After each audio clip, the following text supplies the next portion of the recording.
Hello friends, എല്ലാവർക്കും പുതിയ വീഡിയോയിലേക്ക് സ്വാഗതം. നമ്മളിന്ന് ഉണ്ടാക്കാൻ പോകുന്നത് ഒരു വെജ് കുറുമയാണ്. അപ്പോൾ അതിന് വേണ്ടിയിട്ട് ഞാനിവിടെ ഒരു അര കപ്പ് ഗ്രീൻ ബീൻസാണ് എടുത്ത് വെച്ചിട്ടുള്ളത്.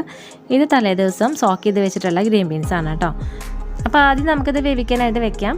അതിന് മുന്നേ എൻ്റെ ചാനൽ ഇതുവരെ സബ്സ്ക്രൈബ് ചെയ്തിട്ടില്ലെങ്കിൽ സബ്സ്ക്രൈബ് ചെയ്യാനായിട്ട് മറക്കരുത് കേട്ടോ. പെട്ടെന്ന് തന്നെ വെക്കാൻ പറ്റിയ ഒരു നല്ലൊരു വെജ് കുറുമയാണിത്.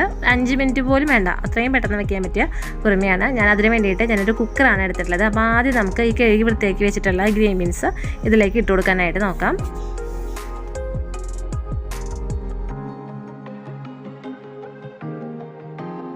അപ്പോൾ ഈ ഗ്രീൻ ബീൻസ് കുക്കറിലിട്ട് വെച്ചിട്ടുണ്ട്. ഇനി ഇതിലേക്ക് നമുക്ക് കുറച്ച് വെള്ളം ഒഴിച്ച് കൊടുക്കാം. ഏകദേശം ഗ്രീൻ ബീൻസിന് ഒപ്പത്തിന് തന്നെയാണ് ഞാൻ വെള്ളം ഒഴിച്ച് കൊടുത്തിട്ടുള്ളത് കേട്ടോ.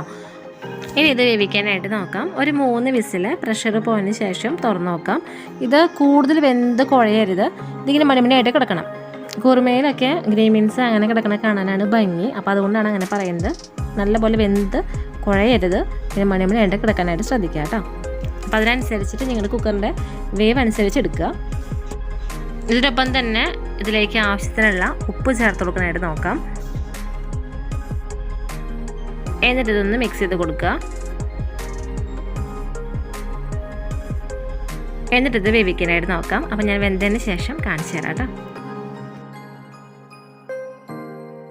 അപ്പോൾ അതേ ഗ്രീൻ ബീൻസ് വെന്ത് വന്നിട്ടുണ്ട്, കണ്ടില്ലേ? നല്ലപോലെ വെന്ത് ഉടഞ്ഞിട്ടൊന്നുമില്ല, മണിമണിയായിട്ടാണ് കിടക്കണത്. അപ്പോൾ 3 വിസിൽ കേട്ടോ. അതിപ്പോൾ എൻ്റെ കുക്കർ എന്ന് പറയുന്നത് സ്റ്റീൽ കുക്കറാണ്. അതിങ്ങനെ പെട്ടെന്ന് ചൂട് പോവും, അതുകൊണ്ടാണ് ഞാൻ 3 വിസിൽ അടുപ്പിച്ചിട്ടുള്ളത്. അപ്പോൾ നമ്മൾ കുക്കർ നോക്കി നമ്മുടെ കുക്കറിൻ്റെ വേവ് അനുസരിച്ചിട്ട് വിസിലടുപ്പിക്കുക. ഇതുപോലെ മണിമണിയായിട്ട് കിടക്കണം, അതാണ് പ്രധാനമായിട്ട് ശ്രദ്ധിക്കേണ്ടത് കേട്ടോ. അപ്പോൾ ഞാൻ ഇതിൻ്റെ ഫ്ലെയിം ഓൺ ആക്കിയിട്ടുണ്ട്. ഇനി നമുക്ക് കറിയുടെ ബാക്കി കാര്യങ്ങൾ ചെയ്യാനായിട്ട് നോക്കാം. ഇനി ഇതിലേക്ക് ഒരു വലിയ ഉരുളൻകിഴങ്ങ് അരിഞ്ഞതും 2 ക്യാരറ്റ് അരിഞ്ഞതും ചേർത്ത് കൊടുക്കാം. ഉരുളൻകിഴങ്ങ് ഞാൻ കടയിൽ ഈ ഒരു വലുപ്പത്തിലാണ് അരിഞ്ഞെടുത്തിട്ടുള്ളത്. ക്യാരറ്റ് കുറച്ചും കൂടി ചെറുതാക്കിയിട്ടാണ് അരിഞ്ഞെടുത്തിട്ടുള്ളത് കേട്ടോ. അപ്പോൾ അത് ചേർത്ത് കൊടുക്കുകയാണ്. അപ്പോൾ ഉരുളൻകിഴങ്ങും ക്യാരറ്റും എല്ലാം ഇട്ട് കൊടുത്തിട്ടുണ്ട്. ഇനി ഇതിലേക്ക് 1 കപ്പ് നല്ല തിളച്ച വെള്ളം ഒഴിച്ച് കൊടുക്കാനായിട്ട് നോക്കാം. ഇതിനൊപ്പം തന്നെ നമുക്ക് ഇതിലേക്കുള്ള പൊടികളും കൂടിയും ചേർത്ത് കൊടുക്കാം. 1/2 ടീസ്പൂൺ മഞ്ഞൾപ്പൊടി, അതുപോലെ തന്നെ 1 ടീസ്പൂൺ എരിവുള്ള മുളക് പൊടി. ഇതൊക്കെയാണ് ഞാൻ ചേർത്ത് കൊടുത്തിട്ടുള്ളത് കേട്ടോ.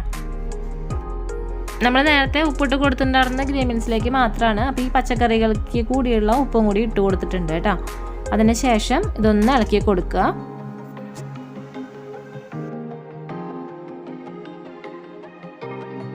അപ്പോൾ ഇതിലേക്ക് ആവശ്യത്തിനുള്ള പൊടികളും ഉപ്പും ചേർത്ത് കൊടുത്തിട്ടുണ്ട്. ഇനി നമുക്കിതൊരു പ്ലേറ്റ് വെച്ചിട്ട് അടച്ച് വെച്ച് നമുക്കിത് വേവിക്കാനായിട്ട് നോക്കാം. ഇത് വെന്ത് വരട്ടെ കേട്ടോ. അപ്പോൾ ഞാൻ തുറന്ന് നോക്കിയപ്പോൾ ഇട്ട് കൊടുത്തിട്ടുള്ള ഉരുളൻകിഴങ്ങും ക്യാരറ്റും ഒക്കെ വെന്ത് വന്നിട്ടുണ്ട്. വെന്ത് കുഴഞ്ഞിട്ടൊന്നുമില്ല, കണ്ടില്ലേ? ആവശ്യത്തിനുള്ള വേവാണ് എടുത്തിട്ടുള്ളത്. കൂടുതൽ വെന്ത് കുഴയരുത്, ഇതുപോലെ കഷ്ണങ്ങൾ കിടക്കണം കേട്ടോ. ഇനി ഇതിലേക്ക് ഞാൻ 1 മുറി നാളികേരത്തിൻ്റെ പാലാണ് ചേർത്ത് കൊടുക്കുന്നത്. അതെന്ന് പറയുമ്പോൾ 1-ാം പാല് 2-ാം പാല് ഒന്നുമില്ല, രണ്ടും കൂടി എല്ലാം കൂടി മിക്സ് ചെയ്തിട്ടുള്ളൊരു പാലാണ്. അത് നല്ലപോലെ വെള്ളം വരരുത്, എന്നാൽ നല്ലപോലെ കട്ടിയുമില്ല, അങ്ങനെ ഒരു കൺസിസ്റ്റൻസിയിലാണ് ഞാൻ എടുത്തിട്ടുള്ളത് കേട്ടോ. അപ്പോൾ അത് നമുക്ക് ഇതിലേക്ക് ഈ ടൈമിലേക്ക് ഒഴിച്ചു കൊടുക്കാനായിട്ട് നോക്കാം. ഏകദേശം 1.5 കപ്പ് പാലാണ് കേട്ടോ ഞാനിപ്പോൾ ഒഴിച്ചു കൊടുത്തിട്ടുള്ളത്. അതിന് ശേഷം നമുക്കിത് നല്ല പോലെ ഇളക്കി കൊടുക്കാം.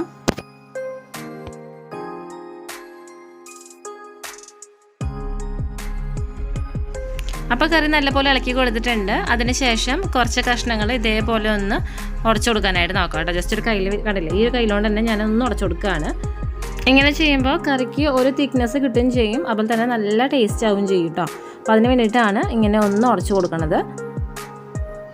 ഒന്നില്ലെങ്കിൽ ഇതുപോലെ ഉടച്ചു കൊടുക്കുക, അല്ലെങ്കിൽ പിന്നെ കുറച്ച് കഷ്ണങ്ങൾ ഒരു പാത്രത്തിലെടുത്തിട്ടോ അങ്ങനെ എങ്ങാനും ഉടച്ചെടുത്തതിന് ശേഷം ഇതിലേക്ക് ചേർത്ത് കൊടുക്കുക. അതൊക്കെ നമ്മുടെ ഓരോരുത്തരുടെ ഇഷ്ടത്തിനനുസരിച്ച്.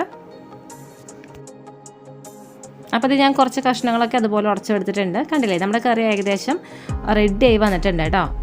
കറിയിൽ വെള്ളം കൂടുതലുള്ള പോലെ തോന്നിയെങ്കിലും കറി ഇരിക്കും തോറും ഒന്നും കൂടി അതൊന്ന് കട്ടിയായിട്ട് വരും. അപ്പോൾ ആ വെള്ളം കൂടുതലാണ് എന്നൊരു ടെൻഷൻ വേണ്ട. അപ്പോൾ ഇതേ നമ്മുടെ കറി തിളച്ച് തുടങ്ങിയിട്ടുണ്ട്. ഈ ടൈമിൽ ഞാനിതിൻ്റെ ഫ്ലെയിം ഓഫ് ചെയ്യാണ്. അതിന് ശേഷം നമുക്കിതിലേക്ക് താളിച്ച് വയ്ക്കാനായിട്ട് നോക്കാം. അപ്പോൾ കറിയിലേക്ക് താളിച്ച് വയ്ക്കാൻ വേണ്ടിയിട്ട് ഞാനൊരു സോസ് പാൻ അടുപ്പത്ത് വെച്ചിട്ടുണ്ട്. അതിലേക്ക് ഇതേ കുറച്ച് വെളിച്ചെണ്ണ ഒഴിച്ച് കൊടുത്തിട്ടുണ്ട്. അപ്പോൾ ഇതേ ഒഴിച്ച് കൊടുത്തിട്ടുള്ള വെളിച്ചെണ്ണ നല്ലപോലെ ചൂടായി വന്നിട്ടുണ്ട്. ഇതിലേക്ക് ഞാൻ കുറച്ച് കടുക് ഇട്ട് കൊടുക്കുകയാണ്. ഏകദേശം 1 ടേബിൾ സ്പൂണോളം കടുകാണ് ഇട്ട് കൊടുത്തിട്ടുള്ളത്. അപ്പോൾ ഇട്ട് കൊടുത്തുള്ള കടുകൊക്കെ ഒന്ന് പൊട്ടി വന്നിട്ടുണ്ട്. ഇനി ഇതിലേക്ക് കുറച്ച് കറിവേപ്പിലയും അതുപോലെ തന്നെ 2 വറ്റൽമുളകും കൂടിയും ചേർത്ത് കൊടുത്തിട്ടുണ്ട് കേട്ടോ. ഇതിലേക്ക് 1/2 ടീസ്പൂണോളം ജീരകത്തിൻ്റെ പൊടി ചേർത്ത് കൊടുക്കുക. എന്നിട്ടിത് ഒന്ന് ഇളക്കി കൊടുത്തതിന് ശേഷം നമുക്കിത് കറിയിലേക്ക് ഒഴിച്ചു കൊടുക്കാനായിട്ട് നോക്കാം കേട്ടോ.